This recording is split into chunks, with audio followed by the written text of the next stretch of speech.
আমার সাধনার এবং জায়গা থেকে আরও কী কী তারাপীঠের গুপ্ত রহস্য আছে সেই জায়গাগুলো দর্শক বন্ধু আস্তে আস্তে আপনাদের সামনে উন্মোচন করতে শুরু করি। তারাপীঠের আসল খেলা কিন্তু ৫ সংখ্যার খেলা।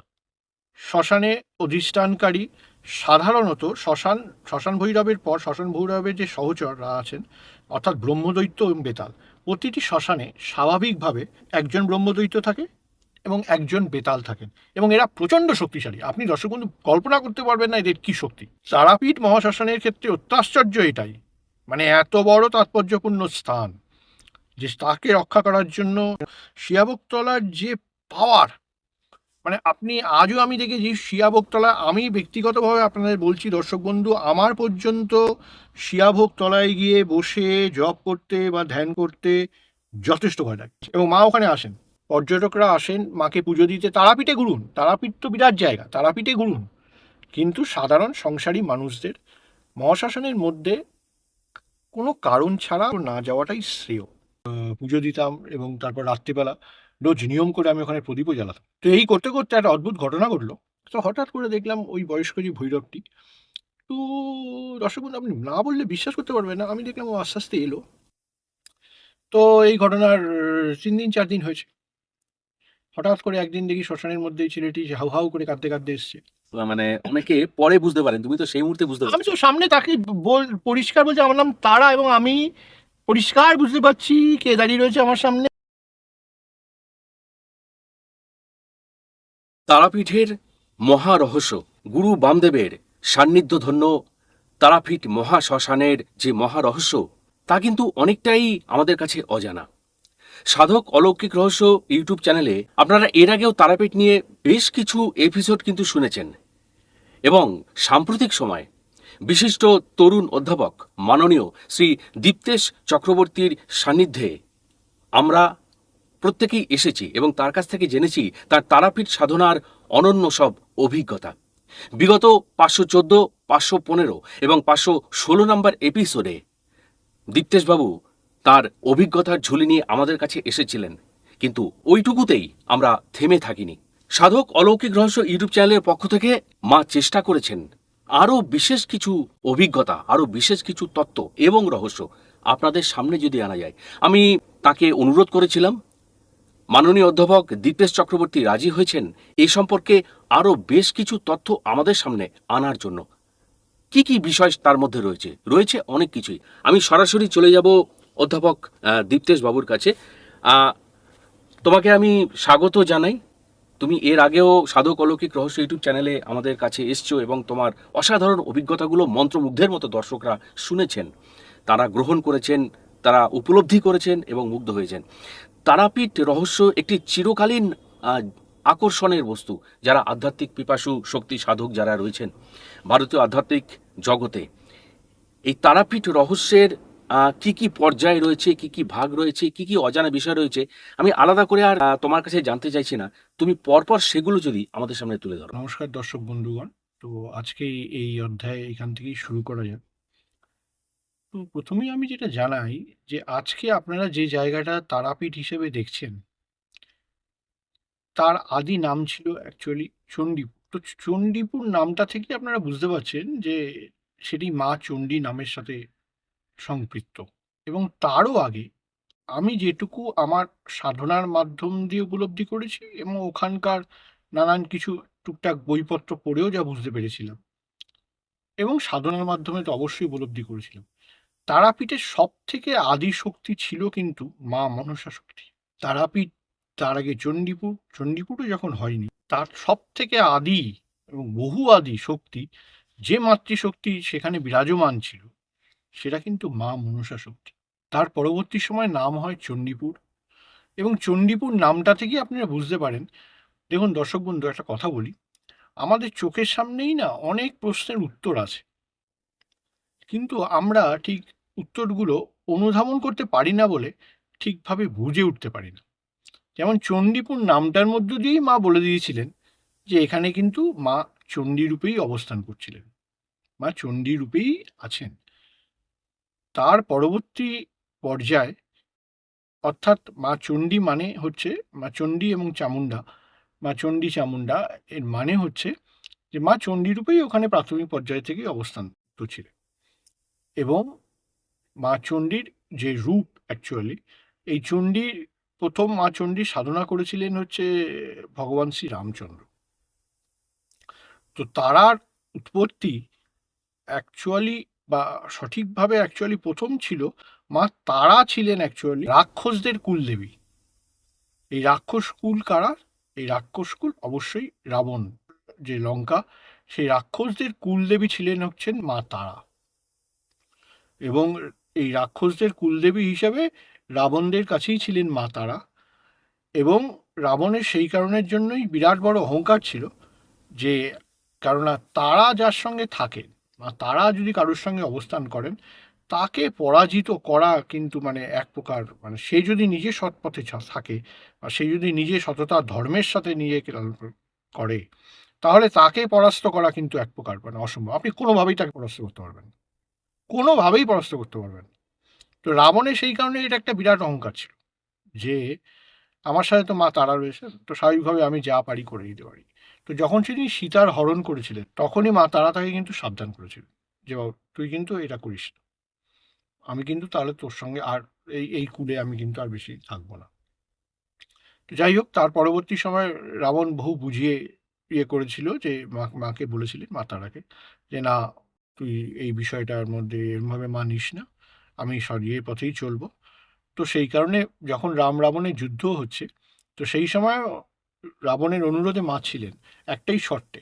মা বলেছিলেন রাবণকে, তুই যেদিন যুদ্ধের প্রথম নিয়ম উল্লঙ্ঘন করবি, সেই দিনই কিন্তু আমি এখান থেকে চলে যাব। কারণ মা নিজে স্বেচ্ছায় আর থাকতে চাইছিলেন না। এবার রাবণ যেহেতু তাকে নানানভাবে অনুরোধ করে, দীর্ঘ পুজো করে তাকে সন্তুষ্ট করে আহ্বান করেছিলেন বা বলেছিলেন যে যাস না, থাক, যাস না, তো সেই কারণে যিনি মা থেকেছিলেন। কিন্তু যেহেতু তিনি মা, তো স্বাভাবিকভাবে মা সীতার হরণের ব্যাপারে অত্যন্ত দুঃখীও ছিলেন। তো স্বাভাবিকভাবে সবাই দুঃখী হয়, তো মা চলে যেতে চাইছিলেন, মা থাকতে চাইছিলেন না। এবং তা মা পরবর্তী সময় রাবণ যখন প্রথম যুদ্ধের নিয়ম উল্লঙ্ঘন করে, মা ওখান থেকে চলে যান। এবং পরবর্তী সময় দর্শক বন্ধু, এই মা তারা কিন্তু ভগবান শ্রী রামের সাথেই চলে আসেন যুদ্ধ জয়ের পর। যে কারণে আজকে আপনাকে একটা অদ্ভুত কথা বললে, আপনাদের সামনেই রয়েছে, আপনারা হয়তো অনেকে অলক্ষ্যে দেখেছেন বা দেখেননি। খুব ভালো করে দেখুন, সীতারামের মধ্যেই তারার অবস্থান, সীতারামের মধ্যেই তারার অবস্থান।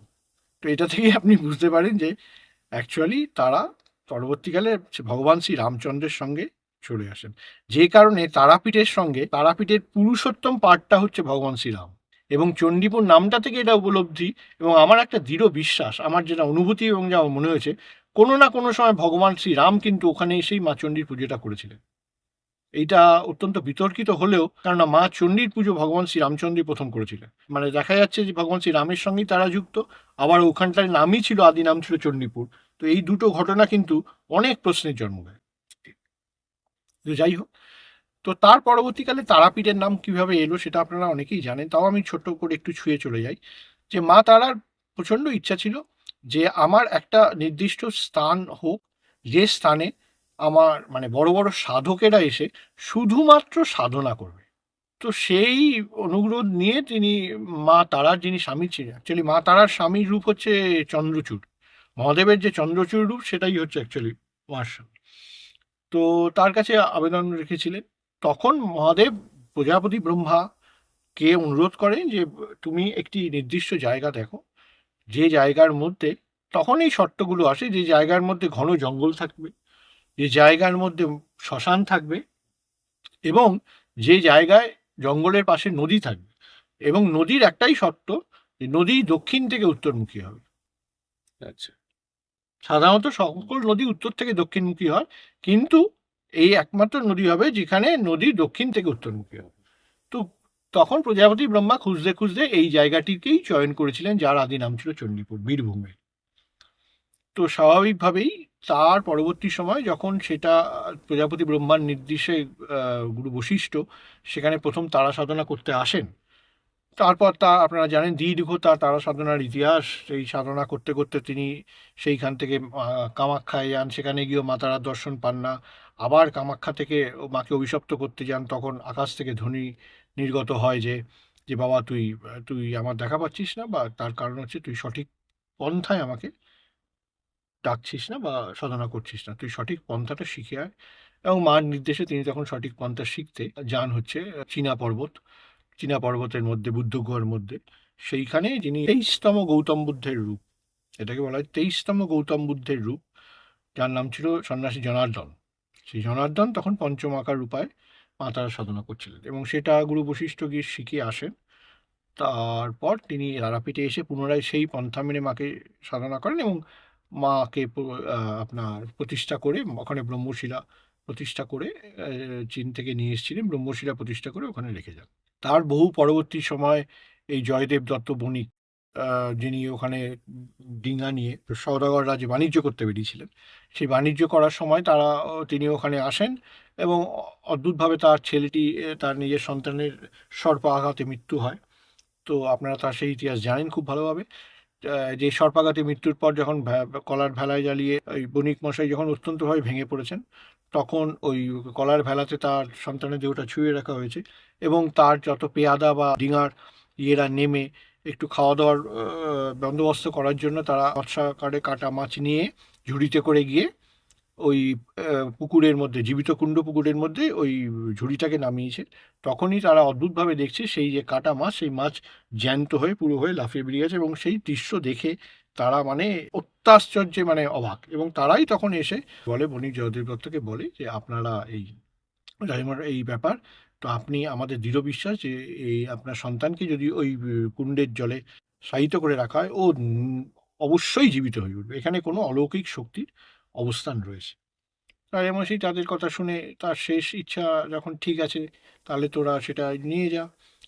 তারা তাদের সেই বডিটা বা তারা সেই শবদেহটি নিয়ে, সন্তানের শবদেহটি নিয়ে তারা জীবিত কুণ্ডের জলে তখন তাকে শায়িত করে দেয়, এবং অদ্ভুতভাবে দেখা যায় যে 3-4 মিনিটের মধ্যে, কিছু সময়ের মধ্যেই হঠাৎ করে জয়দেব দত্তের সন্তান তিনি সম্পূর্ণভাবে জীবিত হয়ে ওঠেন, এবং প্রথম জীবিত হয়ে উঠে তার মুখ দিয়ে যা প্রথম শব্দটি নিঃসৃত হয়, সেই শব্দটি ছিলেন জয় মা তারা। এবং এই হচ্ছে জয়দেব দত্তের প্রথম মা তারার ইয়ে, এবং এই হচ্ছে জীবিত কুণ্ডের প্রথম ইতিহাস। এইবার দর্শক বন্ধু, আপনাদের একটি চেতনার জন্য এবং আপনাদের সঠিক একটা দিশার জন্য, আপনারা আজকে পশ্চিমবঙ্গ বা অন্যান্য জায়গায়, বহু জায়গায় গেলে দেখবেন অনেক শ্মশান ঘাটেই লেখা আছে অমুক মহাশ্মশান, তমুক মহাশ্মশান, তমুক মহাশ্মশান, এরকম লেখা আছে। দর্শক বন্ধু, আপনাদের উদ্দেশ্যে খুব পরিষ্কারভাবে আমি জানাতে চাই যে ভারতবর্ষের বুকে মহাশ্মশান শুধুমাত্র দুটো। ভারতবর্ষের বুকে মহাশ্মশানের সংখ্যা শুধুমাত্র দুটো। তার মধ্যে একটি হচ্ছে আমাদের বীরভূমে অবস্থিত তারাপীঠ মহাশ্মশান, আর একটি হচ্ছে কাশী বিশ্বনাথের মণিকর্ণিকা ঘাট, সেই মহাশ্মশান। মহাশ্মশানের তত্ত্ব সেইখানেই আসে যেখানে মৃত মানুষকে জীবিত করে দেওয়া সম্ভব। আচ্ছা। শ্মশানের মাটির যদি সেই ক্ষমতা থাকে, তবেই সেই শ্মশানকে বলা হয় মহাশ্মশান। তো আজকে যেরমভাবে সর্বত্র মহাশ্মশান বলে এই কথাটি লেখা আছে, এই কথাটি সর্বৈব আমি বলবো ভুল। তো সেগুলো সাধারণ শ্মশান। শ্মশান হিসেবে আপনি দেখবেন মহাশ্মশান সবসময়, দর্শক বন্ধু মাথায় রাখবেন, তার সংখ্যা 2, এবং ভারতবর্ষের বুকে 2টি মাত্র মহাশ্মশান আছে, তার মধ্যে একটি তারাপীঠ মহাশ্মশান। তো যাই হোক, সেই তারাপীঠ মহাশ্মশানের এই হলো জয়দেব দত্তের ইতিহাস। এবং তার পরবর্তীকালে জয়দেব দত্ত পাগলের মতো সেই আনন্দে জঙ্গলের মধ্যে দৌড়ে দৌড়ে ঘুরতে থাকে, এবং তার সন্তান এবং তাদের পেয়াদাদের বলে, তোমরা ডিঙি নিয়ে চলে যাও, এখানে কোন অলৌকিক শক্তি আছে সেটা আমাকে জানতেই হবে, সুতরাং আমি কবে ফিরতে পারবো তার কোনো ঠিক নেই, তোমরা এখন ডিঙি টিঙি নিয়ে চলে যাও এখান থেকে। বলে সে পাগলের মতো মা তারা জয়, তারা জয়, মা তারা জয়, মা তারা করে সারা জঙ্গল, চণ্ডীপুরের সমস্ত ওই জঙ্গলের মধ্যে দিয়ে সে ঘুরতে থাকে। ঘুরতে ঘুরতে ঘুরতে একটি গাছের তলায় এসে সে এই ব্রহ্মশিলাটির সন্ধান পায়, এবং মা তাকে আদেশ দেন, স্বপ্নাদেশ দেন। স্বপ্নের মধ্যে মা দর্শন দিয়ে বলেন যে এই ব্রহ্মশিলাটাকে তুই নিয়ে যা, এবং এই ব্রহ্মশিলাটাকে নিয়ে গিয়ে তুই প্রথম মন্দির স্থাপন কর।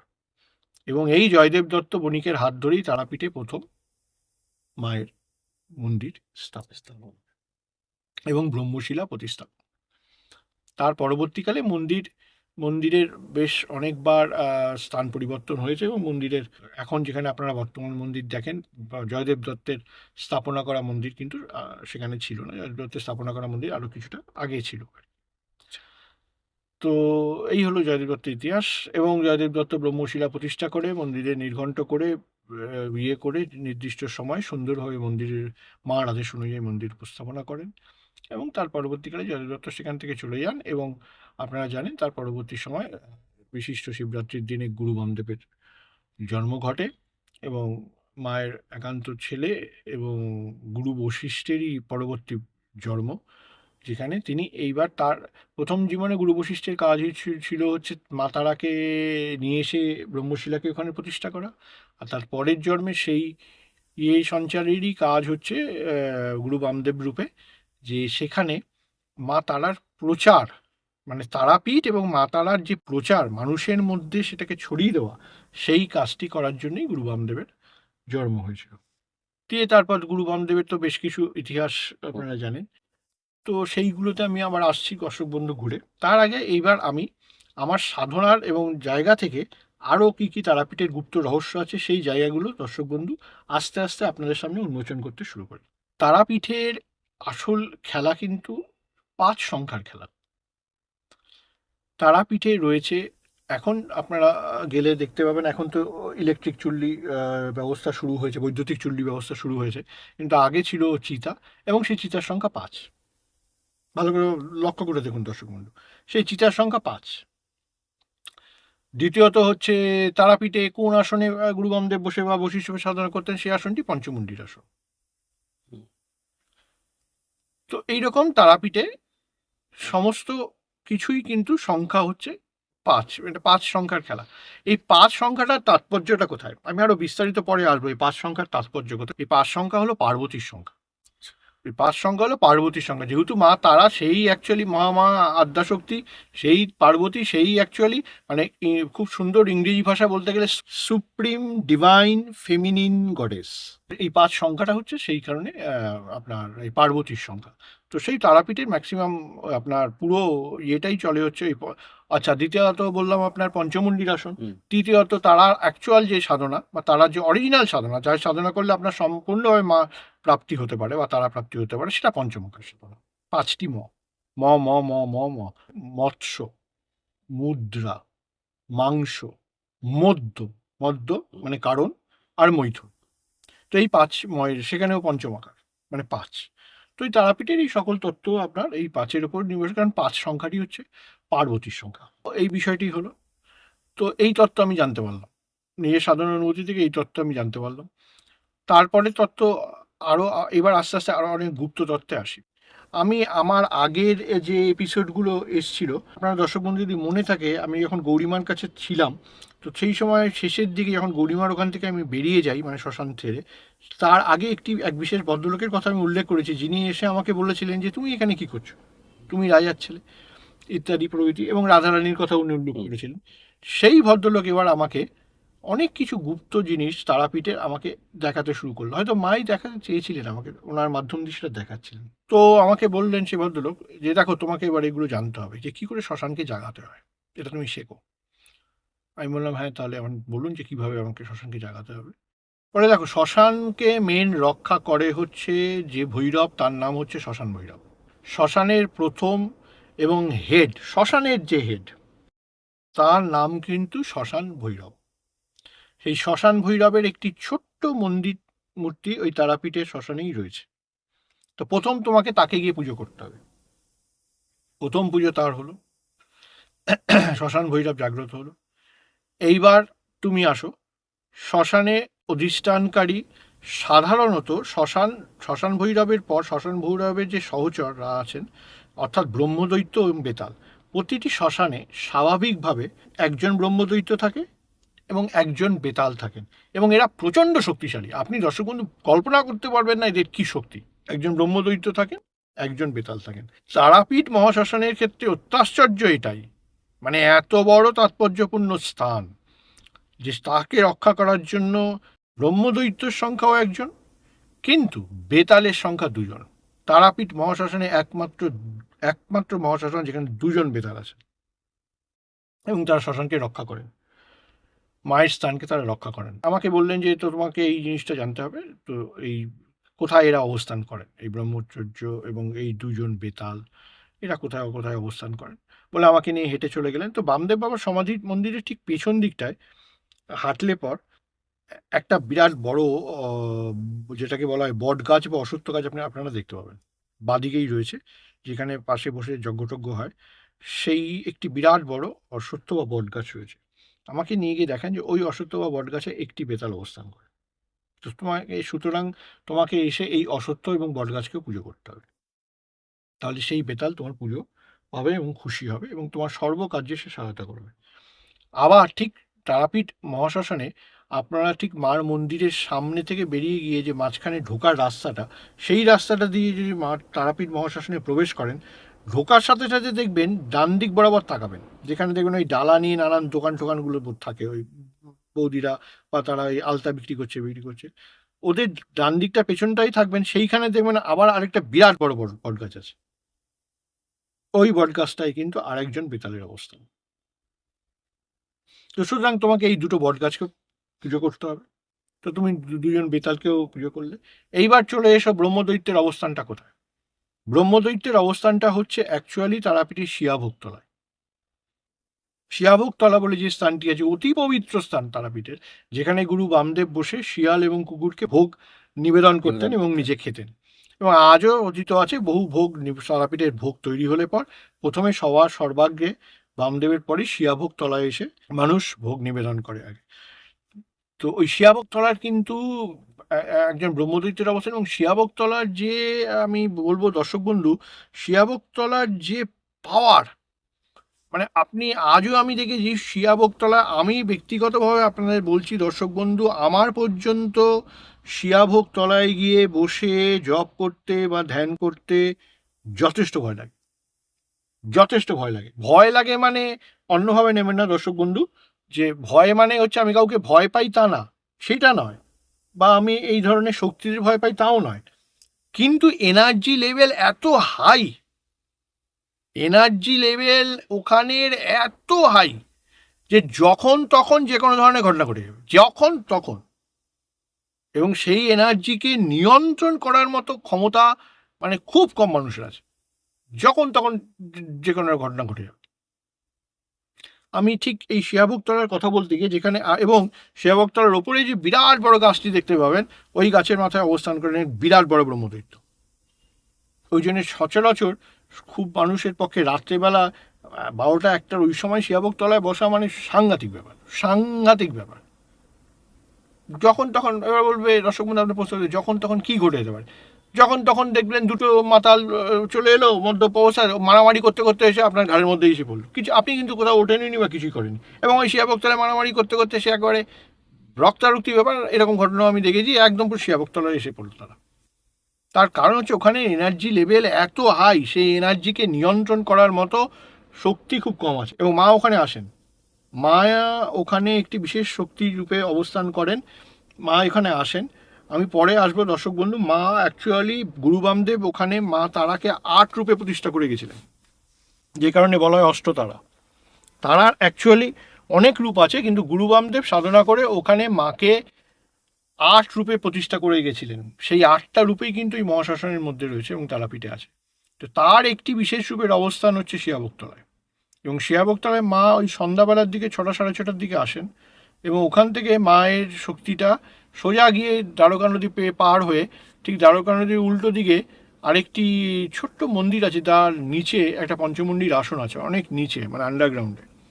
তো সেইখানে মা ওইখানে শিয়াভোগতলা থেকে 6টার সময় 6:30টার সময় পুজোটা সারার পর মা নিজেই আবার ওই দ্বারকা নদীর ঠিক পাড়ে যেখানে একটা মন্দির আছে। তো সুতরাং শিয়াভোগতলায় ব্রহ্মদৈত্যের অবস্থান, এবং শিয়াভোগতলায় যে গাছটি আছে ওখানে পুজো করতে হবে, তাহলে সেই ব্রহ্মদৈত্য আপনাকে সহায়তা করবে সর্বকাজে শ্মশানের। তো এইটা হলো ব্যাপার। এইবার আসি হচ্ছে চিতায়। দেখুন দর্শক বন্ধু, আমি বারে বারে করে একটা জিনিস আপনাদের অনুরোধ করব, তারাপীঠে আপনারা যখনই যান, এখন অবশ্য সাধারণভাবে কাঠের চিতা জ্বলে না, কিন্তু 5টি কাঠের চিতা ওখানে জ্বলত। তো অনেককেই আমি দেখেছি যে গিয়ে ঘুরতে, মানে পর্যটন কেন্দ্রের মতো করে ওই চিতার ওখানে গিয়ে সাধারণ সংসারী মানুষ ঘুরে বেড়াচ্ছেন। এগুলো আমি অনুরোধ করবো হাত জোর করে, আপনাদের কল্যাণের জন্য। আমি কোনো জিনিস আপনাদের আটকাচ্ছি না, কিন্তু আপনাদের কল্যাণের উদ্দেশ্যে আমি সংসারী মানুষদের কাছে অনুরোধ করব যে আপনারা দয়া করে খুব প্রয়োজন ছাড়া চিতার জায়গায় যাবেন না। কারণ ওইটা অত্যন্ত কঠিন জায়গা। সেই জায়গার আপনি ভাবুন দর্শক বন্ধু, কয়েক হাজার বছর ধরে কত পরিমাণ শব্দ ওখানে পুড়েছে। তাহলে আপনি এবার অনুধাবন করুন যে কি পরিমাণ শক্তি ওখানে রয়েছে। এবং পুড়তে পুড়তে পুড়তে কয়লার গুঁড়ো জমতে জমতে জমতে জমতে সেই চিতাগুলো নিশ্চয়ই কতটা উঁচু হয়ে গেছে, চিতাস্থানগুলো। তার মানে কত শব্দ বছর বছর ধরে ওখানে পুড়েছে। তো স্বাভাবিকভাবেই সাংসারিক মানুষদের জন্য আমার একান্ত ব্যক্তিগত অনুরোধ যে শ্মশানে যদি বা কখনো আপনারা যান, আমি তো বলবো না যাওয়ারই কথা, যদি বা কখনো যান চিতাস্থানে সংসারী মানুষ অনুরোধ করব নিজেদের কল্যাণের জন্য যাবেন না। তো যাই হোক, চিতা, এবার এই তারাপীঠের চিতা নিয়ে বলতে গেলে বলতে হবে অষ্টভৈরব, মার সাথে অষ্টভৈরব সর্বদা থাকে। তো ওখানে তারাপীঠেও মায়ের সাথে অষ্টভৈরবরা রয়েছেন, মায়ের একদম বাইরের বৃত্তে, যারা শ্মশান, মা এবং ইত্যাদি প্রভৃতির যারা হচ্ছে মানে সিকিউরিটি ব্যবস্থা করেন। তো ঠিক সেরকম চিতার জন্য একজন স্পেশাল ভৈরব রয়েছেন তারাপীঠে, যিনি চিতাটাকে রক্ষা করেন। তো তার নাম হচ্ছেন অক্ষয় ভৈরব। তো তার নাম হচ্ছে, যে যিনি চিতা রক্ষা করেন তারাপীঠে, তার নাম হচ্ছে অক্ষয় ভৈরব। এবং অনেকে আছে যারা একটু মদ্যপ নেশাগ্রস্ত, তারা অনেক সময় মদ ঠদ খেয়ে যারা ওখানে থাকেন ওই চিতার মধ্যে রাত্রিবেলা শুয়ে পড়েন। এরকমভাবে চিতায় যদি শুয়ে ঘুমোতে থাকেন কেউ, তো মাঝরাতের দিকে তারা কি দর্শন পেয়েছে তাদেরকে জিজ্ঞেস করলেই বুঝতে পারবেন যে বিশাল দীর্ঘাকার একজন কে এসে বলছে এখানে কি করছিস। তো তার সেই শরীর আর ওই চেহারা দেখে কয়েক মানে 40-50 ফুট লম্বা, ওই রকম দীর্ঘাকার চেহারা, কালো মূর্তি। সে এসে জিজ্ঞেস করছে তোকে এখানে শুতে কে বলেছে, এখান থেকে চলে যা। তারা ওইখান থেকে পড়ি কি মরি করে দৌড় করে আর জীবনে কোনোদিন তারা গিয়ে ওইখানে চিতাস্থানে শুতে যায়নি। ইনি হচ্ছেন অক্ষয় ভৈরব, যিনি তারাপীঠের চিতারকে সুরক্ষা, চিতার দায়িত্ব থাকে তার হাতে, অক্ষয় ভৈরবের হাতে। এইবার তারপরে ওই ভদ্রলোক বললো তা এগুলো তুমি দেখলে, তাকেও প্রণাম করে ওখানে একটা পুজো দিতে হবে। পুজো দিলে তাহলে তুমি অক্ষয় ভৈরব এবং চিতার শক্তিটাকে ধারণ করলে। দিয়ে এবার আস্তে আস্তে তুমি চলে এসো। এইবার ওসে গুরু বামদেবের ওখানে একটা পুজো দাও। ও তার আগে উনি বললেন যে এবার হাড়িকাঠে একটা পুজো দিতে হবে, কারণ হাড়িকাঠের শক্তিটা মার এখানে একটা তার শ্মশানের শক্তি হিসেবে বিরাট কাজ করে। তা হাড়িকাঠে একটা পুজো দিতে হবে, এবং হাড়িকাঠে পুজো দেওয়ার পর তুমি চলে যাবে হচ্ছে এই ইয়েতে কী বলে গুরু বামদেবের চরণের ওখানটা একটা পুজো দেবে এবং মার চরণে পুজো দেবে। এই হলো আপনি সামগ্রিকভাবে পুরো শ্মশানের শক্তিটাকে এইবার জাগ্রত করলেন। এইবার যখন এই শক্তিটাকে আপনি জাগ্রত করলেন, তখন এইবার শ্মশান সম্পূর্ণভাবে আপনার আদেশ অনুযায়ী কাজ করতে শুরু করবে। আপনি যেরকম আদেশ পাঠাবেন ঠিক শ্মশান সেই রকমভাবেই কাজ করবে, কারণ শ্মশানের সর্বশক্তি এবার আপনার প্রতি সহৃদয় এবং আপনাকে সাহায্য করার জন্য তার প্রস্তুত। তো এই আপনার দর্শক বন্ধু আপনাদের বোঝালাম যে কিভাবে শ্মশানের সমগ্র শক্তিগুলো কাজ করে এবং কিভাবে শ্মশানকে জাগাতে হয়। এবং শ্মশানে প্রবেশের পূর্বে সর্বদা এই শ্মশান ভৈরবকে স্মরণ করতে হয়, গুরু বামদেবকে স্মরণ করতে হয়, মহাকাল ভৈরবকে স্মরণ করতে হয়, মার অনুমতি নিয়ে শ্মশানে প্রবেশ করতে হয়। অনেকে সাধারণ যারা রয়েছেন, আমি আরেকটা কথা বলতে চাই এইবার, যে মহাশ্মশান কিন্তু কোনো পর্যটক কেন্দ্র নয়। মহাশ্মশানটা একটা সম্পূর্ণ সাধনার জায়গা। আমি কাউকে দোষারোপ করব না, কিন্তু যেভাবে এখন পর্যটকরা আসেন মাকে পুজো দিতে, তারাপীঠে ঘুরুন, তারাপীঠ তো বিরাট জায়গা, তারাপীঠে ঘুরুন, কিন্তু সাধারণ সংসারী মানুষদের মহাশ্মশানের মধ্যে কোনো কারণ ছাড়া বা এমনি ঘোরার জন্য না যাওয়াটাই, হাত জোর করে অনুরোধ করে না যাওয়াটাই শ্রেয়। কারণ আজ আমি দর্শক বন্ধু আপনাদের সামনে উন্মোচন করি যে তারাপীঠে কিন্তু মার একটা নির্দিষ্ট প্রোটোকল চলে, এবং মা কিন্তু প্রচণ্ড সেই ব্যাপারে খুব ডিসিপ্লিন, এবং মা কিন্তু সেই নির্দিষ্ট প্রোটোকল ফলো করেই চলেন। মার আদেশ পরিষ্কার ছিল গুরু বামদেবের কাছেও, এবং পরবর্তীকালে আমি যতটুকু সাধনা করেছি মার আদেশ যেটুকু ছিল যে বাবা যখন তুই সংসারী তখন তোর জন্য কিন্তু আমার মন্দির, অর্থাৎ সংসারী মানুষের জন্য হচ্ছে মার মন্দির, আর যারা সাধক বা সন্ন্যাসী বা ত্যাগী গৃহত্যাগী মানুষ তাদের জন্য হচ্ছে মার মহাশ্মশান।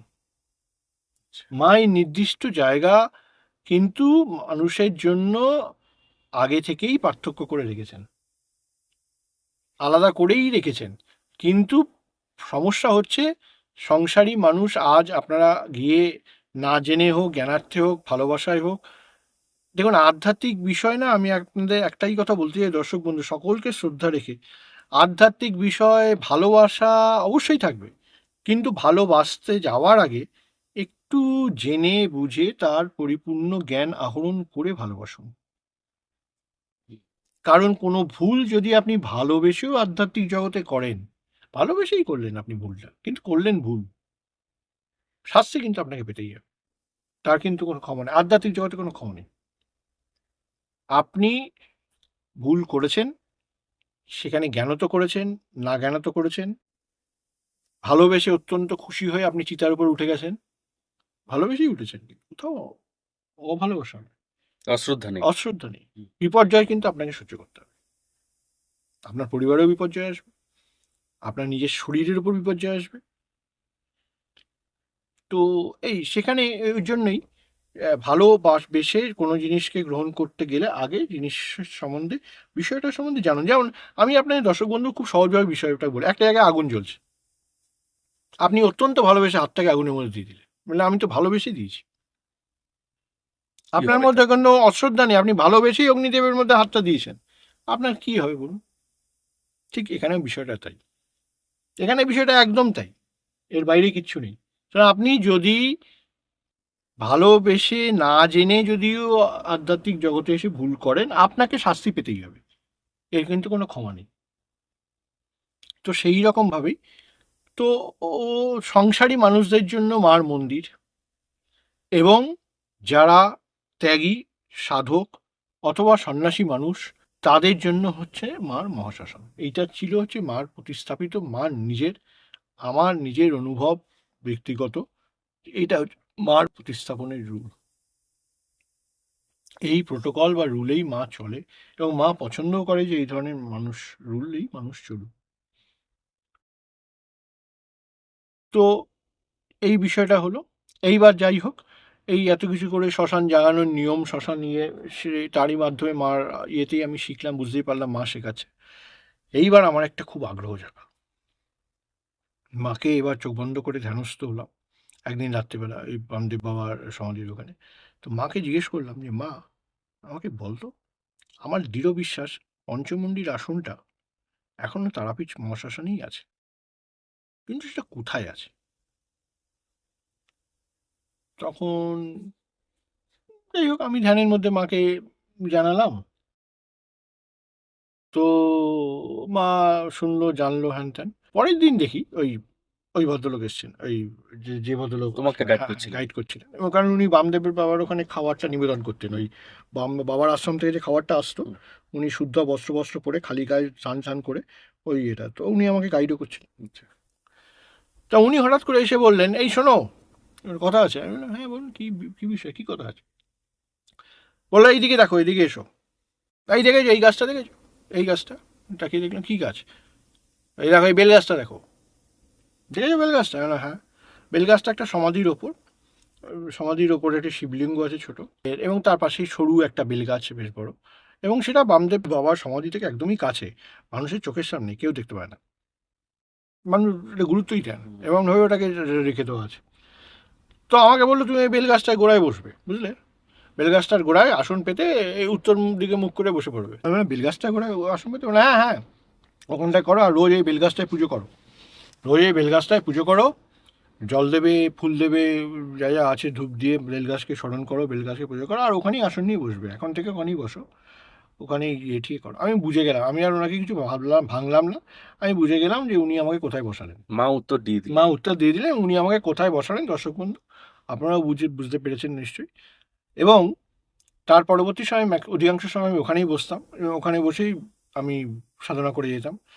এবার এই সামনে মশা ফশা, এখন জায়গাটা খুব ছোট, মানে খুব ন্যারো টাইপের আর কি, মশা টশা থাকতো, অত অসুবিধা আমার হতো না। আমি মশার ধূপ জ্বালিয়ে দিতাম, আর এমনি ধূপও জ্বলতো, দিয়ে আমি ওখানে দিব্যি সাধনা করে দিতাম। এবং প্রত্যেক দিন ওই বেলগাছটার গোড়ায় আমি জল দিতাম, দুধ দিয়ে স্নান করাতাম, এবং পুজো দিতাম, এবং তারপর রাত্রিবেলা রোজ নিয়ম করে আমি ওখানে প্রদীপও জ্বালাতাম, রোজ নিয়ম করে। তো এই করতে করতে একটা অদ্ভুত ঘটনা ঘটলো। এবার শুনুন, হুম। এবার অলৌকিক ঘটনা, অলৌকিক। আবার অলৌকিক ঘটনার মধ্যে আসছি। দর্শক বন্ধু, মা আইসে, মানে গৌরীমা, মা এসে, বাবা খুব গুরুত্বপূর্ণ, খুব হ্যান ত্যান সাংঘাতিক ঘটনা হইতে গেছে, সাংঘাতিক ঘটনা হইতে গেছে। কেন, কি হয়েছে? আরে মধ্যপ্রদেশ থেকে একটা পোলা ফোন করছিল, আমার ভক্ত, আমি বললাম, কেন, তার কি হয়েছে? আমি তো তাদের কোনোদিন দেখি না। আর ভক্ত তুই? তুই দেখিস নাই, তুই দেখোস নাই, আইছিল আমার এখানে, খুব ভালো পোলা। আমি বললাম, তার কি হয়েছে? তুই সাংঘাতিক সাংঘাতিক বলে চিৎকার করছিস, তো ঘটনাটা কি?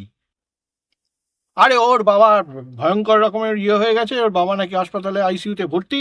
তো সে তো পুরো ছেলেটি কায়দা ফোন করছে, মা তুই দেখ, মা আমার তুই বাঁচা, এই কি হইব, আমার তো সে সাংঘাতিক অবস্থা হয়ে গেছে, মা তুই আমার হাউ হাউ করে ছেলেটি কাঁদে। এখন বা তুই আমি কি করি, তুই কি কিছু আমাকে এসে মা বলছে, এবার তুই তুই আমি কি করি, তুই কি কিছু দেখবি, তুই দেখবি?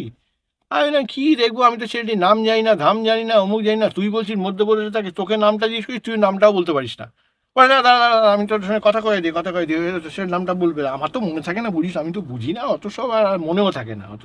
তুই না, দাঁড়া দাঁড়া, আমি ফোনটা এই দেখ, এই মা তো অতটা মোবাইল চালাতে পারে না, ছোটটি বোতাম তারপর মোবাইল আছে, ওরা এরপর ওই শেষ নাম্বারটা দেখ, ফোন কর। তো ফোন করলো, লাগাইলে, বল যে আমি গরিমা শ্মশান থেকে বলতেছি। আমি বললাম, আমি গরিমা শ্মশান থেকে বলছি, এই ব্যাপার ভাই, হ্যান ত্যান, তা তোমার নামটা কি? তা ছেলেটি একটা নাম বলেছিল, আমার ঠিক এখন আর মনে নেই সে নামটা, বলে আমার সামনেও খুব কান্নাকাটি করলো ছেলেটি। বললো, আমি না, ঠিক আছে, আমি দেখি কি মাকে বলি, মা যদি করে, মা চাইলেই করতে পারে, আমার দ্বারা তো সম্ভব না, মা চাইলে সব। তা ফোন রেখে দিলাম। তো মা, তা বাবা তুই কী করবি, তা কি কর, তো করতে তো হইব কিছু। আমি বললাম, হ্যাঁ সেই তো করতে হইব, যে দেখি কি করা যায়। বলে, ঠিক আছে, তাহলে আমি তোর ওপরেই দিলাম, ঠিক আছে তুই কর। তাহলে আমি একটু ঘুরে আসি, আমি কোথায় ঘুরে আসি? বলে, আমি একটু মনসার দোকানে যাই, মনসার সন্ধ্যাবেলা আমি মনসার দোকানে যাই, মনসার দোকানে না গেলে মার আবার ঠিক হতো না। আমি দর্শক বন্ধু আপনাদের বলেছিলাম একটা অদ্ভুত কথা, মনসা বলে একজন লোক আছে, তার একটি খুব বড় স্টেশনারির দোকান আছে তারাপীঠ ওই বাজারে যাওয়ার রাস্তায়। সে লোকটি খুবই ভালো, তার নামও মনসা। আর মার বিকেল হলে পরেই ওই মনসার দোকানে না গেলে মার ঠিক ওই গল্প টল্প না করলে হজম হতো না। দিয়ে গল্প টল্প করে মা সেই 3-4 ঘন্টা পর ফিরবে, ফিরে এসে রাত্রে খাবার টাবার নিয়ে ঢুকবে। তো এই রোজ আমি মনসার দোকানে যাবো, ঠিক আছে মনসার দোকানে যাবো। দিয়ে আমি কি করলাম, তো ওই দর্শক বন্ধু, ওই গাছটির ওখানে বসলাম, ওই বেলগাছের বৃক্ষের তলায় বসে আমি দীর্ঘ সময় জব করছিলাম, ধূপ ফুপ জ্বালিয়ে, তার আগে পুজো ফুজো দিলাম, দিয়ে রাত্রিবেলা ওখানে প্রদীপও জ্বালিয়ে দিলাম, ধূপকাঠিও জ্বালিয়ে দিলাম, জ্বালিয়ে দিয়ে এবার আমি দীর্ঘভাবে ধ্যানস্থ হয়ে গেলাম। ধ্যানস্থ হয়ে গিয়ে এইবার দর্শক বন্ধু, আপনি বললে বিশ্বাস করবেন না, এবার আমি গাছটার সঙ্গে কথা বলা শুরু করলাম। বেলগাছটার হ্যাঁ, সাথে। বেলগাছটার সঙ্গে কথা বলা শুরু করলাম, যে হে বেলবৃক্ষ, তোমার কাছে আমি আবেদন জানাচ্ছি যে এই বিষয়, তো এই ছেলেটি, এর নাম এই, এর স্থান মধ্যপ্রদেশ, তো তার বাবা এরকম গুরুতর অসুস্থ অবস্থায় আজকেই আইসিইউতে ভর্তি হয়েছে, তা তুমি একে রক্ষা করো, এবং এই যাতে দ্রুত সুস্থ হয়ে যায় এবং এই থেকে ফিরে চলে আসে, তো সেই ব্যবস্থা করো। এই টাইপের এটি বলে দর্শক বন্ধু, তারপর অনেকক্ষণ ধ্যান ফান করে আমি আবার আমার নিজের জপে চলে গেলাম। তো দীর্ঘক্ষণ জপ মপ করে তারপর সুন্দর উঠলাম, তখন বেলগাছের গোড়া, মানে একবারে অসাধারণ, মানে প্রদীপ জ্বলছে, ধূপ জ্বলছে, সেই মানে তারা একটা অদ্ভুত মাদকীয়, মানে সেই স্বর্গীয় পরিবেশ আর কি। বলে আমি প্রণাম টনাম করে আবার আসন টাসন নিয়ে উঠে গেলাম। এরকম 2 দিন যায়, 3 দিন যায়, 3 দিন হয়ে গেছে, 4 দিন হয়ে গেছে, 4 দিন মতো হয়েছে। তা আমি একদিন মাকে বলছি, কে মা, কই তুই তো কিছু কইলি না? বলে, কী কমু আমি, মা তো ভুলেই গেছে তখন, কী কমু আমি? কেন, তুই তো কইলি যে ওই তো ছেলেটারে করতে দেখছে, সে তারপরে এই মরে ডাক্তার বলে দিয়েছে, হ্যান ত্যান, এই মরে সেই মরে, যায় 72 ঘন্টা সময় দিয়েছিল, হ্যান তা সে কী হইলো? বললাম, হ্যাঁ সত্যি, তুই তো ঠিকই কইছস, কিন্তু ও তো আর কিছু ফোন করলো না। তাহলে বা কী হইল, ওই বোঝাও মুশকিল। তা তুই কি একটা ফোন করবি ওরে? আমি বললাম, আমি তো জানি না, তাহলে তুই দেখ, তা তুই কর, আমি লাগিয়ে দিচ্ছি। তো মা লাগিয়ে ফোন করলো, হ্যাঁ বা তাহলে কী হয়েছে, আমার বাবা এখন কেমন আছে, হ্যান ত্যান। বলে, করিমা আমার খুব, মানে ওখান থেকে হিন্দিতে বলছেন, করিমা আমি খুব দুঃখিত, আমি তোমাকে ফোন করে উঠতে পারিনি, কারণ আমি তো এই ব্যাপারের মধ্যে, তবে খুব খুশি যে যেদিন আইসিইউতে দিয়েছিল বাবাকে, তার পরের দিনই কিন্তু বাবাকে জেনারেল বেডে দিয়ে দিয়েছে, বাবা একদম সুস্থ, পুরোপুরি কোনো নেই। ভাবুন দর্শক বন্ধু, মানে মানে কি অবশ্যই। দৃশ্য, এবং কি মা আবার তার শুনে দেয়, বাবা হয়েছে হয়েছে হয়েছে খুব হয়েছে, মানে কি হয়েছে, বলে এই তো সব ঠিক হয়ে গেছে, তাহলে আমি একটু চলি, তুই কি চা খাবি, মা তো এরকম, তুই কি চা খাবি, তাহলে তুই তাহলে খ, ও তো মাথারা আসে, মার কথা, ও তো মাথারা আসে, ও সব দেখে নেবে, ও কোনো চিন্তা নেই, মা থাকতে কোনো চিন্তা, বা তুই চা খা চা খা, আমি চা বানাইছি চা খাও। আজও মার কাছে গেলে আমি যদি দুদিন পরে, আমি কথা বললাম দর্শক বন্ধু, আমি যদি দুদিন পর তারাপীঠ যাই, ও মার কাছে গেলে চা পাবোই, ফ্লাস্কে নিয়ে চা নিয়ে বসে আছে আর কি। তো যাই হোক, এটা এবার এই ঘটনা এক অদ্ভুত ঘটনা অদ্ভুত। দিয়ে হলো। মানে বেলগাছটি কিন্তু তাহলে সেটি জাগ্রত সেই হয়ে গেছে। নিবেদনটি গ্রহণ জীবন করেছে। করেছে, এবং আমি যা বুঝতে পারলাম ওই বেলগাছের মধ্যে মায়েরই একটি রূপ অবস্থান করছে, পরে আমি বুঝতে পারলাম যে এটা কোন রূপ। এবং বেলগাছের, যা বলেছি, বেলগাছের তলায় যে আসনটি আছে, সেই আসনটি এতটাই পাওয়ারফুল আর কি। হুম। এবং স্বাভাবিকভাবে সেই মানে আবেদন নিবেদন এবং বেলগাছের জাগ্রত, এবং যা বুঝতে পারলাম যে ওই আসনটিও জেগে গেছে। তার ফলে ইনস্ট্যান্ট, মানে বলার সাথে সাথে এরমভাবে খুব একদিনের মধ্যে তাড়াতাড়ি। মানে কল্পনার অতীতে। হুম। এইবার দর্শক বন্ধু, ওই বেলগাছের গোড়ার তলা দিয়ে একদিন আমি তখন বসে ইয়ে করছি, জব করছি, তো তলায় সমাধি ছিল, হুম। এখনো আছে সমাধি। তো হঠাৎ করে জব ফব শেষ হওয়ার পর উঠে যাচ্ছি, উঠে বেরিয়ে গেছি একটু দূরত্বে, হঠাৎ করে দেখছি ওই বেলগাছের গোড়ার ওখান থেকে একটি সর্প নির্গত হচ্ছে। আপনি দর্শক বন্ধু না বললে বিশ্বাস করবেন না, তারাপীঠের মহাশ্মশানে বহু সর্প আছে, বহু সর্প। তো সর্পের ব্যাপারে ওখানে ভয় পাওয়ার কিছু বিষয় নেই, বিরাট বড় বড় বড় সর্প আছে, তারা শ্মশানটাকে পাহারাও দেয়। উম, তো যে সর্পটি নির্গত হয়েছে, আমি এরকম সর্প কোনোদিন দেখিনি, মানে অদ্ভুত। পুরো সর্পটি গায়ের রং সাদা, সম্পূর্ণ সাদা। সর্প সাধারণতভাবে দেখা যায় কালো রঙের, কালচে রঙের, বাদামি রঙের, কালো হলুদের ডোরাকাটাও দেখা যায় না, কিন্তু এই রকম সর্প সম্পূর্ণ সাদা, এবং সেটি ওই বৃক্ষের ওখান থেকে বেরিয়ে সে ওদিকে আস্তে আস্তে আস্তে আস্তে চলে গেল, বেশ বড় সাইজের। তখনই আমি বুঝতে পারলাম যে এখানে অনেক বিষয় রয়েছে আর কি, যেটা বোঝা গেল এবং জানাও গেল আর কি। হুম। তো এই হলো হচ্ছে আপনার পঞ্চমুণ্ডির আসন এবং পঞ্চমুণ্ডির আসনের অবস্থান। এবং মা আরেকটি কথা বললো, মানে গৌরীমা না, তার আমার, যে বাবা তবে কিন্তু এই পঞ্চমুণ্ডি এখন রয়েছে, তবে এই পঞ্চমুণ্ডির আসনটা কিন্তু এক জায়গায় বিরাজমান হয় না, ওই পঞ্চমুণ্ডির আসনটা কিন্তু বাবা সময় সময় নিচে ঘুরতে থাকে। আচ্ছা। মানে আজকে তুই তুই দেখছিস যে এইখানটা অবস্থান করছে, হুম। তুই যদি ভাবিস যে কালকে আবার সেইখানে অবস্থান করবে বা 2 মাস পর সেখানে অবস্থান করবে, একদম ব্যাপারটা না। দেখা যাবে হয়তো 2 মাস পর তারপর মানে পজিশনটা চেঞ্জ হয়ে গেছে। স্থান পরিবর্তন করেছে। পঞ্চমুণ্ডির আসন এবং তার শক্তি এবং তার অনুধাবন, এটা অনুধাবন করতে পারলাম। তার পরবর্তী সময় এই যে 9টি স্থান, প্রায় 9টি স্থান, এই 9টি স্থান যা আমাকে চিহ্নিত করে দেওয়া হয়েছিল, এবং মা কোথায় কোথায় শ্মশানের শক্তিগুলো বিরাজমান, সেইগুলো যে মা দিক নির্দেশ করে দিয়েছিল দর্শক বন্ধু, তারপর থেকে টানা 4 মাস, প্রত্যেক দিন রাত্রিবেলা 10টা সাড়ে 10টা বাজালে আমরা প্রচুর ওই মাটির প্রদীপ বড় বড় কিনে এনেছিলাম, আমি আর মা মিলে, গৌরীমা মিলে। এবং গৌরীমার ওখানে ওই 9টি করে প্রদীপ ওই 9টি স্থানে আমরা রোজ রাতে প্রজ্বলন করতাম। ওই বেলগাছটা চারিদিকে। বেল বৃক্ষের ওখানে 3টে, আচ্ছা। করে 3টে করতাম। হুম। আর গুরু বামদেবের ওখানে একটা, 4টে হলো, শ্মশান ভৈরব একটা, 5টা হলো, 2টো বেতাল, 7টা হলো, শিয়াভক্তলা 8টা হলো, আর একটা হলো মাইচর। আচ্ছা, 9টা। হ্যাঁ, 9টা প্রদীপ ওই রোজ জ্বলতো, এই স্থানগুলো যেগুলো যেগুলো ইয়ে করেছি প্রত্যেক দিন জ্বলতো, এবং প্রত্যেক দিন সারা রাত ধরে এটা জ্বলতে থাকতো। খুব যদি বৃষ্টি বাদল বা ইত্যাদি না হয়, সারা রাত ধরে সুন্দরভাবে প্রদীপ জ্বলতে থাকতো, এবং জ্বলতে জ্বলতে জ্বলতে জ্বলতে শ্মশানের শক্তিটা আরও মারাত্মক বৃদ্ধি পেয়ে গেছিল। হুম। কোনোদিন আমাদের মিস হতো না। মা টিন সর্ষের তেল এনে কিনে রাখতো, হুম। আর কোনোদিন আমাদের মিস হতো না, এবং আমি আর মা মিলে রোজ রাত্রির বেলা 10-10টার সময় জ্বালিয়ে দিয়ে আসতাম, এবার সারা রাত ধরে চলতে থাকতো। তো এইটা একটা বিরাট বড় অভিজ্ঞতা, এবং এইটা একটা বিরাট বড় বিষয় আমি লক্ষ্য করেছি তারাপীঠ মহাশ্মশানে।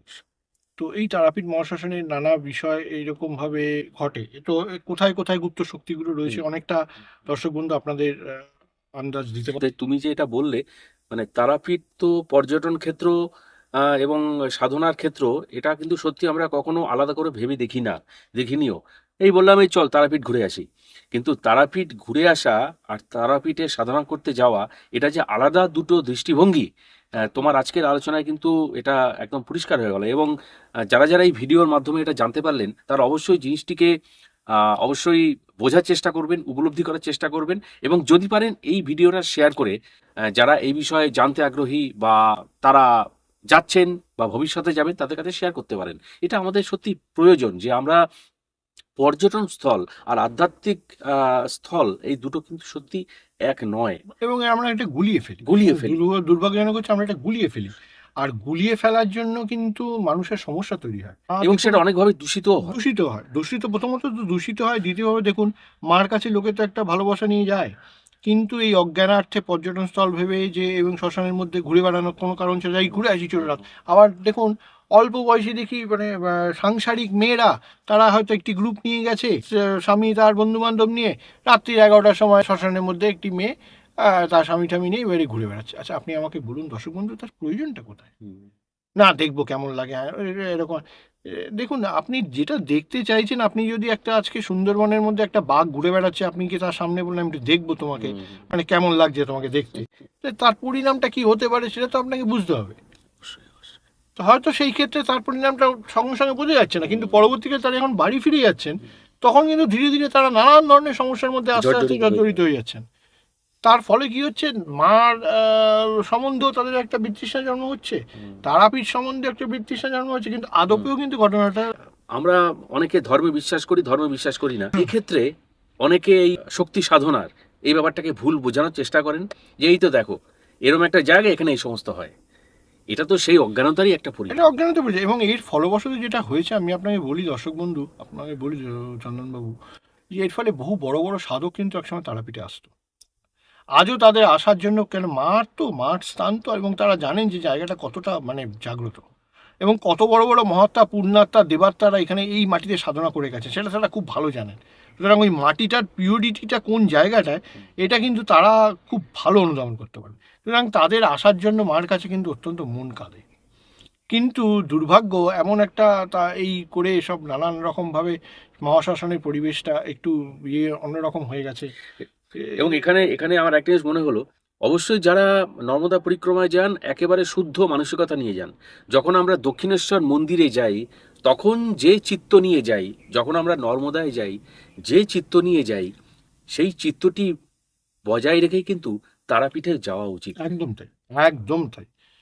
আমার এটাই অনুরোধ দর্শক বন্ধু আপনাদের সকলের কাছে, আপনারা তারাপীঠে আসুন, মার কাছে আসুন, সেই চিত্তেই আসুন যে চিত্ত নিয়ে নর্মদা মায়ের কাছে যান, যেই চিত্ত নিয়ে দক্ষিণেশ্বর মন্দিরে যান, সেই চিত্ত নিয়ে তারাপীঠে আসুন। যে রূপে আপনি তারাপীঠকে দেখছেন সেটা কিন্তু তারাপীঠের অরিজিনাল রূপ নয়, দুর্ভাগ্যজনক। তারাপীঠের অরিজিনাল রূপ, এবং আমার দৃঢ়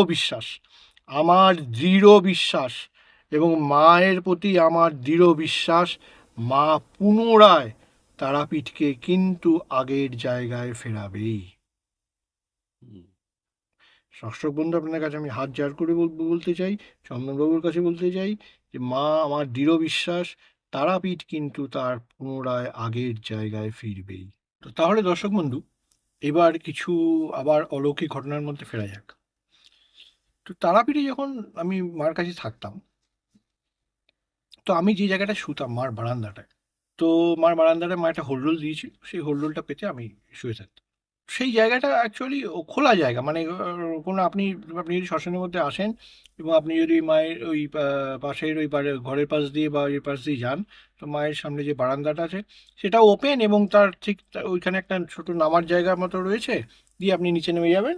তো সুতরাং জায়গাটা ওপেন, তো আমি শুয়ে থাকতাম।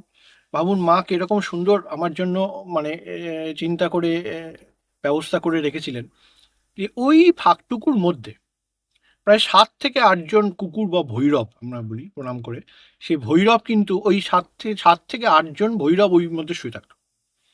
অর্থাৎ বাইরে থেকে যদি কোনো লোক প্রবেশ করতে চায় তাকে ওই ভৈরবদের গায়ের ওপর দিয়ে আসতে হবে, আর যখনই সে ভুল করে যদি পাড়া দেয় ওটা চিৎকার করে উঠবে, অটোমেটিক আমার ঘুম ভেঙে যাবে। মানে ভাবুন কত সুন্দর ব্যবস্থাপনা মা করে রেখেছিলেন, এবং প্রতি রাতে তাই। এবং আমার গৌরীমা তো সেই প্রতিদিন রাত্রেবেলা তার যখন ওই মানে যদি নিম্নবেগের চাপ হতো বা মূত্রত্যাগ, সে তো ঘুমের মধ্যে, সে বেচারা জানে না, সে প্রত্যেক দিনই ওদের গায়ের মধ্যে পড়তো, আরে বা আমারে ধর, আমরা এই কী করবো, সে একা শিষ্য, এরা খালি এইখানে শুয়ে থাকবে।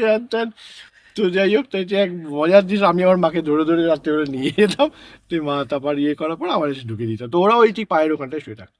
তো এইরকম একটা অদ্ভুত ঘটনা। তো ওই ভৈরবদের মধ্যে একটা ভৈরব ছিল যার অত্যন্ত বয়স হয়ে গেছে, মানে বুঝতে পারছেন, অনেক বয়স্ক, মানে বোঝা যায় তো, মানে মোটা হয়ে গেছে, গায়ে চামড়া টামড়া ঝুলে গেছে, হ্যান ত্যান। তো সেই ভৈরব, মানে সেই ভৈরবটি, যে এরকম একদিন খুব সকালের ঘটনা। তো আমার তো 4, 4:30 এরকম আলো, ভোরের আলো ফুটতে ফুটতে আমার ঘুম ভেঙে যেত।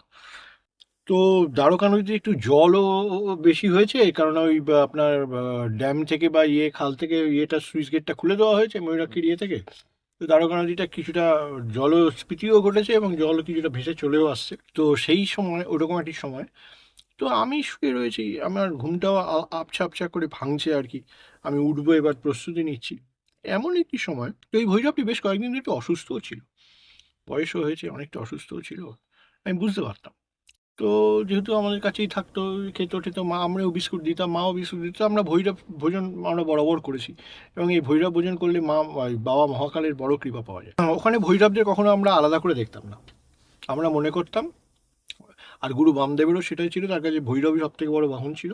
তো স্বাভাবিকভাবে আমরা ভৈরবদের অত্যন্ত শ্রদ্ধা করতাম, এবং যা অন্ন আমরা গ্রহণ করতাম বা করতাম, ওখানে ভৈরবরাও অত্যন্তভাবে খুশিতে তা গ্রহণ করতো, এবং ভৈরবরা থাকতো। এছাড়া রাতের দিকে বিস্কুট খাওয়ানো, মা তো মানে রাস্তা দিয়ে এলেই বা মানে যত ভৈরব আছে তাদেরকে ধরে ধরে বিস্কুট খাওয়ানো, পকেটে মার বাঞ্চ বাঞ্চ বিস্কুটের প্যাকেট থাকতো। তো সেই দিন সকালবেলার ঘটনা, তো আমি 4টে, 4:15 মতো বাজে, সবে সবে আলো ফুটবে 4:30 দিকে। তো এমন একটি সময় আমি লক্ষ্য করছি, আমার পা দুটো শুয়ে আমি মেলে শুয়ে আছি, পা দুটো আমার হচ্ছে বাইরের দিকে, আর মাথাটা আমার মার ঘরের দিকে আর কি, মাঝখানে। হ্যাঁ। তো হঠাৎ করে দেখলাম ওই বয়স্ক যে ভৈরবটি, তো দর্শক বন্ধু, আপনি না বললে বিশ্বাস করতে পারবেন না, আমি দেখলাম ও আস্তে আস্তে এলো, এসে ওর ডান পাটা দিয়ে আমার দুটো পায়ে, মানে স্পর্শ করলো আস্তে করে। এবং এই স্পর্শটাতে আমি পরিষ্কার বুঝতে পারলাম যে ও আমার পা ছুঁয়ে, মানুষ যখন প্রণাম করলে যেরকম হয়, ঠিক সেইভাবে, সেই মর্মে সেই ভৈরব কিন্তু আমার, তার ডান পাটা দিয়ে আমার দুটো পা, একবার ডান পা একবার বাঁ পায়ের পাতাটা আস্তে করে স্পর্শ করলো। করে আমি খুব অবাক হয়ে গেলাম, তাকিয়ে দেখলাম যে ওকে আমাকে মানে প্রণাম করে কি বলতে চাইলো। আমি তো এইটুকু বুঝতে পারলাম যে মানে ওর অঙ্গভঙ্গিটা সম্পূর্ণ প্রণাম করার মতো। ধীরে ধীরে সেই ভৈরব স্পর্শ করে আস্তে আস্তে নেমে চলে গেল।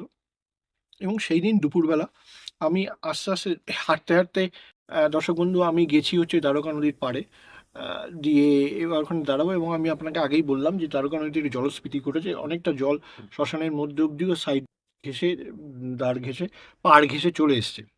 এবং ওখানে আমি অদ্ভুতভাবে লক্ষ্য করে দেখছি যে ভৈরবটি সে আমার পা স্পর্শ করে যে প্রণাম করে গেল, সেই ভৈরবটি সেদিন তার এই দেহত্যাগ করলো। মানে আমি বুঝতে পারলাম যে ও দেহত্যাগের আগে সে এসে আমাকে স্পর্শ করে অদ্ভুতভাবে প্রণাম করে, মানে সে বেরিয়ে চলে গেল, মানে তার মানে নিজের দেহত্যাগের অবস্থাটা সে জানতে পেরেছে। জানতে পারছিল। এবং এবং এই দৃশ্যটা আমাকে খুব হতবাক করেছিল, অত্যন্ত মর্মস্পর্শীও ছিল, অত্যন্ত হৃদয়স্পর্শীও ছিল, এবং ঘটনাটার অলৌকিকতা যেমন আছে, খুব হৃদয়স্পর্শ ব্যাপারও এই ঘটনার মধ্যে অবশ্যই ছিল। আমি আপনাদের জানিয়ে রাখি দর্শক বন্ধু, যে তারাপীঠের যে ওখানে ভৈরব দেখা যায়, যত ভৈরব রয়েছে, সেই ভৈরবদের কিন্তু একটি ব্যাখ্যা রয়েছে, তো স্পষ্ট অবস্থান, যে ওখানে এরা সকলেই কিন্তু পূর্বজন্মের সাধক ছিল। মানে এই ভৈরব দেহ গ্রহণ করার আগে এরা প্রত্যেকেই ওই তারাপীঠ মহাশ্মশানে কিন্তু সাধক ছিল। সাধকের পথে চলতে চলতে এরা কখনো হয়তো পথভ্রষ্ট হয়ে যায়, তো সেই পথভ্রষ্ট হয়ে যাওয়ার জন্য এদের পরের জন্মে এই ভৈরব রূপেই স্থান হয়। তো এই যে ভৈরবটি সে দেহত্যাগ করলো, অর্থাৎ তার কিন্তু এবার মুক্তি ঘটে গেল, ঠিক। তার এই এটা থেকে সে মুক্ত হয়ে গেল, এবং তার কিন্তু মুক্তি ঘটল। তো এই ঘটনাটা অত্যন্ত, মানে যেমন অলৌকিক তেমনই অত্যন্ত হৃদয়স্পর্শীয় ছিল। আর আরেকটি বিশেষ ঘটনা, এই ঘটনাটা খুব মানে খুবই আপনাদের বলি দর্শক বন্ধু, দেখুন, মা তারাকে কিন্তু একটু আলাদাভাবে, মা মা বলে আমরা যেমন ডাকি, মাকে মার মতো করে করি, মা কিন্তু ভালোবাসায় অত্যন্ত স্নিগ্ধ, অত্যন্ত মর্মস্পর্শী, অত্যন্ত কৃপাময়ী, করুণাময়। করুণাময়ী এবং মমতাময়ী, অত্যন্ত কৃপাময়ী এবং মানে করুণাময়ী। কিন্তু মা যদি ক্ষিপ্ত হন কারোর উপর, তার অবস্থাটা কি হতে পারে। তো এইরকম একটি ঘটনার আমি এবার দর্শক বন্ধু আপনাদের সামনে উপস্থাপনা করছি। তো আমি যখন ওই গৌরীমার ওখানে থাকি, সাধনা করি ওই করোনার পিরিয়ডের মাঝখানে। তো এই মাসটি বোধহয় জুন জুলাই মাস হবে 2020। তো একটি ছেলে ওই আশেপাশে গ্রাম থেকে আসতো, এই বেশি বয়স, মধ্যবয়স্কের ছেলে। তো এইটি চাকরি করতো এবং সেইটি পুলিশের চাকরি করতো। তো তার দাদা নাকি সেই তারাপীঠের পাশের পঞ্চায়েতের কোনো বিশেষ রাজনৈতিক দলের নেতা, তা সে হতেই পারে। তো সেই ছেলেটি আসতো, ছেলেটি যেটা করতো যে আশেপাশের ওই সন্ন্যাসী যারা থাকতেন তাদের ওখানে বারান্দার দাওয়াতে বসে তো সে নানান রকম নেশাগ্রস্ত দ্রব্য পান করতো, এই করতো, হই হুল্লোড় করতো। তো আমি কোনোদিনই তাদের সাথে কথা বলিনি, আমার তো প্রয়োজনও হতো না সেরকম কিছু। না, এরপরে শুরু হলো একটি নতুন যন্ত্রণা। ছেলেটি এবার কি হলো, আমাকে আর মাকে খারাপ কথা বলতে শুরু করলো, আমাকে এবং গৌরীমাকে কোনো কারণ ছাড়াই খারাপ কথা বলতে শুরু করলো। নানানভাবে উত্ত্যক্ত করতে লাগলো। আমি কেন তাদের সঙ্গে বসে গল্প করি না, আমি কেন তাদের সাথে বসে ওই নেশাগ্রস্ত দ্রব্য পান করি না, আমি কেন তাদের ওই গ্রুপের মধ্যে যাই না। তো এইসব নানান কিছু। তো একদিন তো এইরকম কথা বলতে বলতে মা তখন ছিলেন না, আমি বসে বসে সন্ধ্যাবেলার পর, সন্ধ্যা তখন 7:30 বাজে, বসে আমি সাধনা করছি। তো সে মার দাওয়াতে চলে এলো, না তুই কেন যাস না, তুই কেন আমাদের সঙ্গে থাকবি না, এই হ্যান ত্যান। আমি তাই বললাম, দেখো আমার এমনিতে নিজের এই বিষয় নিয়েই আমি অত্যন্ত রকম ব্যস্ত এবং হয়তো তার অনেক পথ এখনো চলা বাকি। তো স্বাভাবিকভাবেই আমি এইটার মধ্যেই এখনই যেহেতু আছি বলে আমি আর বিশেষ এর মধ্যে থাকি না। তো তোমরা তোমাদের মতো ইয়ে করো, আমার তাতে কোনো বিষয় নেই। আমার কি, না না এরকম করলে তো হবে না, ইয়ে হ্যান ত্যান এই সেই সমস্ত বলে আবার দু একটা খারাপ কথা বলে চলে গেল। তো একদিন মা মানে গৌরী মা তা সে ছেলেটিকে ডেকে বললো যে তুই ওকে বিরক্ত করিস কেন, না আমার কথা করে বলছে যে তুই একে বিরক্ত করিস কেন, এ তো তোদের সাথেও নেই, পাঁচেও নেই, তোদের কোনো বিরক্তও করে না, তো তুই যে চাই যে বিরক্ত করিস কেন। না সেই হ্যান ত্যান নেই। তো গৌরীমাকে বললো, যেন গৌরীমা বলল, না তুই এখানে এরকমভাবে বিরক্ত করবি না, তুই তোরা তোমার সাথে থাক না, তোর ওর জন্য করছিস কর। তো এই কথা সে কথা, তাতেও ছেলেটি থামে না, তারপরেও আবার নানানভাবে উত্ত্যক্ত করা, বাজে কথা বলা, অশ্রাব্য খারাপ করে নানান রকম কথাবার্তা বলা, এই জিনিস চলছিল। তো জিনিসটি এখন ধীরে ধীরে অনেকটা সূর্যের সীমার বাইরে বেরোচ্ছে আর কি। তখন আমি একদিন খুব রতিয়ানো হয়ে বসে মাকে স্মরণ করলাম, মানে আমার মা তারা আমাকে, আমাকে বললাম, দেখ মা, এই বারে বারে বারে বারে এই একই রকম ইয়ে হচ্ছে। আমি তোর কাছে প্রার্থনা জানালাম, তুই যে পারিস সঠিকভাবে দেখ যাতে করে এই এই ধরনের যন্ত্রণা থেকে মুক্তি পায়। তো তারপরে ঘটনা, দশমবন্ধু এই প্রার্থনা হওয়ার পর ধরুন 3-4 দিন অতিক্রান্ত হয়েছে। তো তারপর সেই সময় একটি গ্রহণ পড়ে, পূর্ণগ্রাস সূর্যগ্রহণ। অমাবস্যাও ছিল, পূর্ণগ্রাস সূর্যগ্রহণ ছিল। তো আমি দেখলাম ছেলেটি তাদের দলবল নিয়ে এসে দুপুরবেলা 12টা 12:30 সময় যখন পূর্ণভাবে সূর্যগ্রহণ চলছে, সেই সময় একই রকমভাবে ওই উল্টো দিকের বারান্দায় কোনায় বসে বসে তারা নানান রকম নেশাগ্রস্ত দ্রব্য পান করছে, মাংস খাচ্ছে, এই খাচ্ছে। তো আমি তখনই আর কিছু বলিনি, মনে মনে ভাবলাম যে এই পূর্ণগ্রাস সূর্যগ্রহণের সময় এই বিষয়টা করলো, বিষয়টা কোথায় ঠিক, যাই হোক বলে আমি আর কিছু বলিনি। তো এই ঘটনার 3-4 দিন হয়েছে। হঠাৎ করে একদিন দেখি শ্মশানের মধ্যে এই ছেলেটি হাউ হাউ করে কাঁদতে কাঁদতে এসছে। দর্শক বন্ধু, হাউ হাউ করে কাঁদতে কাঁদতে এসছে। ছেলেটিকে ওরকম কাঁদতে কাঁদতে দেখে আমার গৌরী মা আমাকে জিজ্ঞেস করে, বা ও কাঁদে কেন? আমি বললাম, আমি কি করে জানবো, তুই তো জানবি ও কাঁদে কেন, এ কেন। এই তো সেই তো কাঁদে কেন, হয়েছে এটাই বা কি, যাও তো বুঝতে পারছি না, তো হাউ হাউ করে কাইদাই চলতেছে, কি ব্যাপার। তো তারপর কিছুক্ষণ খোঁজ টোজ নিয়ে তারপর যা গৌরীমা আমাকে জানালেন যে যে বা ওর বা নাকি ওর মানে ছেলেটির যে পিতা, বয়স্ক মানুষ, সে ওই মল্লারপুরের ওখান থেকে তারাপীঠের পাশে হাইওয়ে দিয়ে ওই টোটোয় চেপে যাচ্ছিল। তা ওই টোটোতে আরও কিছু সহযাত্রীও ছিলেন। টোটোয় চলতে গিয়ে হাইওয়ের মধ্যে একটি ওই খাদের মধ্যে গিয়ে পড়ে, মানে ওই গর্তের মধ্যে গিয়ে, তাতে স্বাভাবিকভাবেই টোটোর চাকা উল্টে যায়। এই টোটোর চাকা উল্টে যাওয়ার জন্য এবার যেটা হয়েছে সেটা হচ্ছে যে এই পেছনে ছিল একটি 14 চাকার ট্যাঙ্কার। সেই ট্যাঙ্কারটি পুরো সম্পূর্ণভাবে এর ওপর দিয়ে এবং টোটোর ওপর দিয়ে চলে যায়। তাতে দুর্ভাগ্যজনকভাবে এই ছেলেটির পিতাও মানে আকস্মিকভাবে মারা যান। তো খুবই দুঃখজনক ঘটনা। তাতে এই ঘটনা, দর্শক বন্ধু, এই আপনাকে বললাম, এই এক অদ্ভুত অভিজ্ঞতা, মানে এটা আমি নিজেও মনটাও ভারাক্রান্ত হলো যে কি এইসব কেন করারই বা দরকার ছিল। কারণ এটাই বলতে চাই দর্শক বন্ধু, যে মা যদি ক্ষিপ্ত হন তাহলে কিন্তু সে তিনি যেই হন, সে যত বড় বড় বিষয়ই হন আর তিনি যত বড় মানুষই হন, তার কিন্তু কিন্তু এই জায়গা থেকে পরিত্রাণ নেই। মা যদি ক্ষিপ্ত একবার হন, তো ওই কারণে একে বলা হয় যে মা তারা বুঝে শুনে হাত বাড়া। তো এই বিষয়, তো এইটা এক ঘটনা। তো এরপরে আরেকটি ঘটনা আমি উল্লেখ করতে চাই দর্শক বন্ধু, যা মানে একটি অত্যন্ত মর্মস্পর্শী, এবং এই ঘটনা বেশি দিন আগেরও নয়। এই আজ থেকে ধরুন, আমি আজকে যে অনুষ্ঠান করছি, আজকে যে তারিখ, আজ থেকে ধরুন খুব বেশি হলে 6-7 মাস আগের ঘটনা। আমি শেষবার যখন মা তারাপীঠ মায়ের কাছে গেছিলাম, সেই সময়ের ঘটনা। তো আমি গেছি, তো এটা দিনের বেলার সময়, দুপুরবেলা 1টা-1.5টার সময়। তো আমি গিয়ে ওই বামদেব বাবার সমাধির পাশে একটু উঁচু জায়গা আছে, মার্বেল পাথর দিয়ে বাঁধানো। তো ওই জায়গাটার মধ্যে গেলে সুন্দরভাবে বসি। নিচটায় নামি না, কারণ ওখানে তো সমাধি আছে। হুম। তো নিচটায় নামি না, ওই ওপরটায় বসি, পা পা জড়ো করে ইয়ে করে সুন্দরভাবে বসলাম আসন পেতে।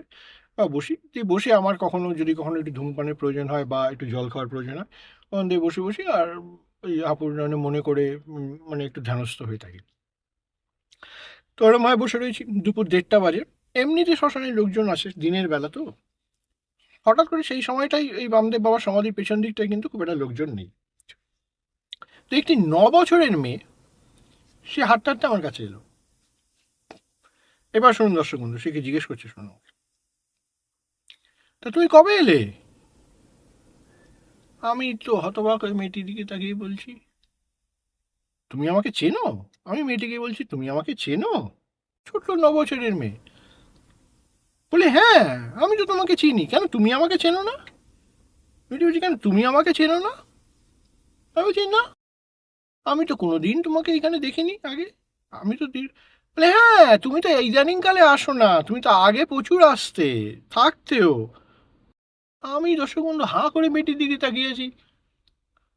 সে জানলোই বা কি করে আমি ইদানিং কালে আসি না, তখন আর প্রচুর আসতাম। হ্যাঁ, তুমি তো অনেকদিন আসোনি এর মধ্যে, তার জন্য তুমি আমাকে দেখতে পাওনি। আমি বললাম, কেন তোমার তাহলে নাম কি? এইবার শুনুন দর্শক বন্ধু, তোমার নাম কি? মেয়েটি হেসে বলছে, আমার নাম তারা। ভাবুন দর্শক বন্ধু, মেয়েটি হেসে বলছে আমার নাম তারা।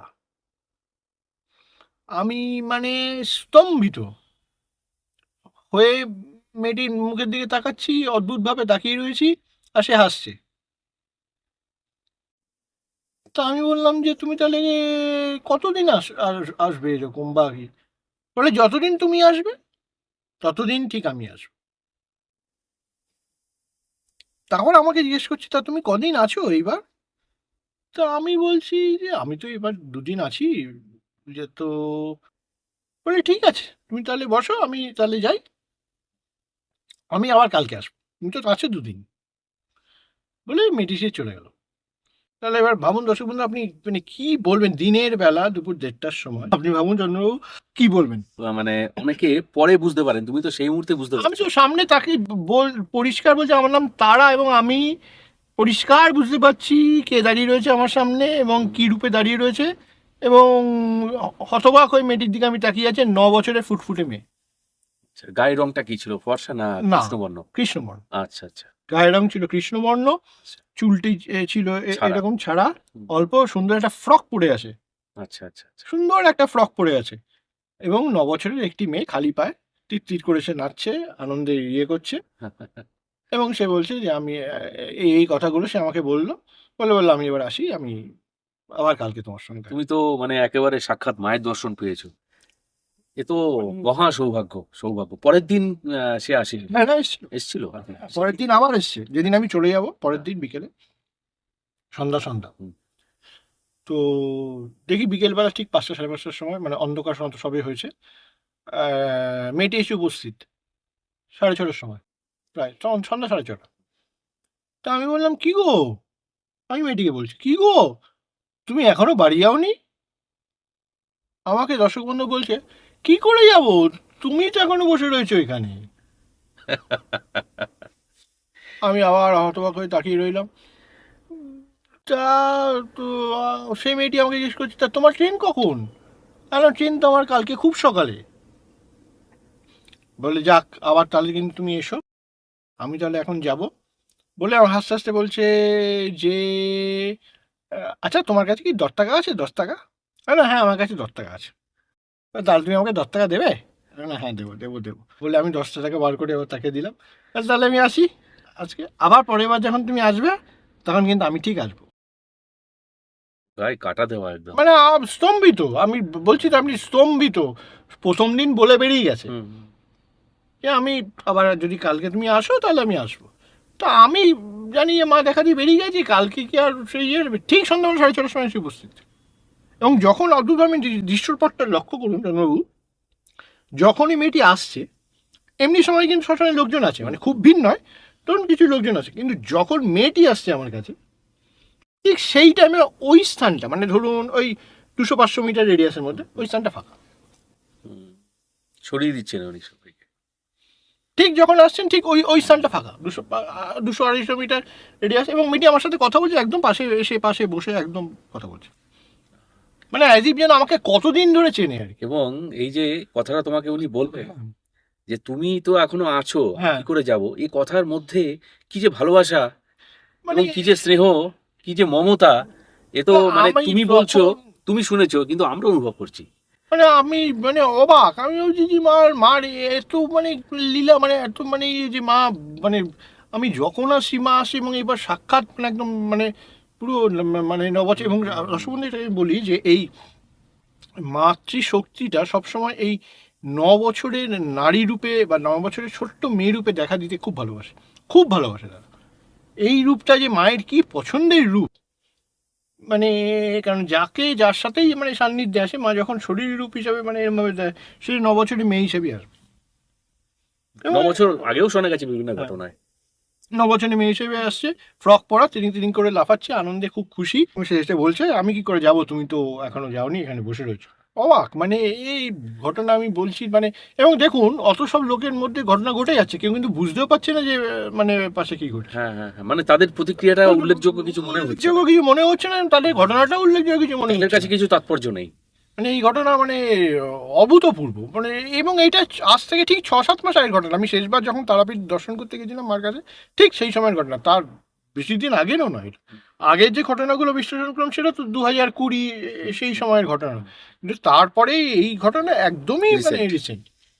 আমি নিজে একবার দিনের বেলা এবং একবার সন্ধ্যাবেলা 6:30-7টার সময় মেয়েটা দিব্যি ঘুরে বেড়াচ্ছে, বলে, আমি কি করে যাবো বাড়িতে, তুমি তো এখানে বসে রয়েছো। আহা। তো এই দর্শকবৃন্দ কি বলবো, মানে মানে আনন্দে আবেগে দুঃখে মানে সমস্ত এতে আমি বাকরুদ্ধ, মানে যে মার লীলা, মার কৃপা যে প্রতি মুহূর্তে, প্রতি ছত্রে ছত্রে, প্রত্যেক জায়গায়, প্রত্যেক সময় মানে যে কিভাবে আবেষ্টিত হয়ে থাকে। এবং একটা জিনিস আমি বুঝতে পেরেছি, মা যদি তার সন্তানকে বা পুত্ররূপে বা সন্তানরূপে ভালোবাসেন, তাকে মা ছেড়ে থাকতে পারেন। এটা প্রত্যেক মায়ের জন্যই সত্য, ঠিক। প্রত্যেক মায়ের জন্যই সত্য, এবং তারার জন্য বা ইয়ের জন্য তো মানে ধ্রুব সত্য মানে। মানে আমাদের জাগতিক মায়েদের ক্ষেত্রেও যতটা এটা বাস্তবতা, সেক্ষেত্রে আমাদের আহ, মানে করুণাময়ী মা তারার ক্ষেত্রেও তাই। এবং আজ আমি দর্শক বন্ধু বলতে চাই, এই তারাবিদ্যা কিন্তু দশ মহাবিদ্যার শ্রেষ্ঠ বিদ্যা। দশ মহাবিদ্যার যে কটি বিদ্যা রয়েছে, এই তার মধ্যে এই তারাবিদ্যা কিন্তু সর্বশ্রেষ্ঠ বিদ্যা।